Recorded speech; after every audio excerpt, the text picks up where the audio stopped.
আজকে আপনাদের সঙ্গে লাউ শাক ভাজির খুবই মজার একটা রেসিপি শেয়ার করছি। লাউ শাক ভাজি করার জন্য প্রথমে এখানে লাউ শাকগুলো কেটে নিয়েছি।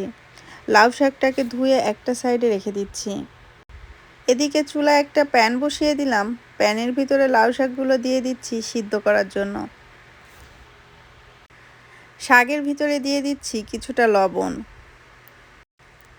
প্রথমে শাকটাকে 5 থেকে 7 মিনিটের মতো সিদ্ধ করে নিব।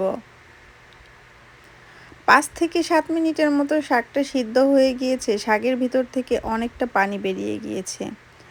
দেখেই বুঝতে পারছেন অনেকগুলো পানি বেরিয়েছে। এই অবস্থায় শাকটাকে চুলা থেকে নামিয়ে শাকের পানিটা ঝরিয়ে নিচ্ছি। শাকটার পানি ঝরিয়ে একটা সাইডে রেখে দিয়েছি। এদিকে চুলায় প্যানের ভিতরে 1/2 কাপ পরিমাণে তেল দিয়ে দিচ্ছি। তেলের ভিতরে 1 কাপ পরিমাণে পেঁয়াজ কুচি দিয়ে দিলাম। দিয়ে দিচ্ছি 6 কোয়া রসুন কুচি। পেঁয়াজ আর রসুনটাকে হালকা লাল লাল করে ভেজে নিব।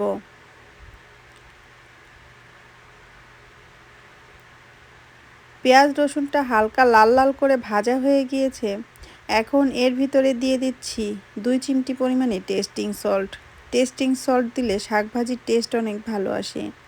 দিয়ে দিচ্ছি কিছু কাঁচামরিচ কুচি। 1 মিনিটের মতো কাঁচামরিচটা পেঁয়াজের সঙ্গে ভেজে নিলাম।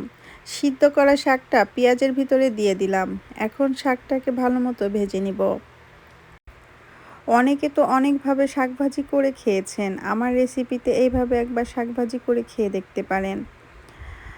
শাকভাজিটা সম্পূর্ণ হয়ে গিয়েছে। শাকভাজিটা চুলা থেকে নামিয়ে একটা বাটির ভিতরে ঢেলে নিলাম। শাকভাজির রেসিপিটা আপনাদের কাছে কেমন লেগেছে কমেন্টস করে জানাতে ভুলবেন না। এই শাকভাজি দিয়ে গরমের ভিতরে ভাত খেতে কী যে মজা, আপনারা বাসায় এইভাবে একবার ভাজি না করলে বুঝতেই পারবেন না।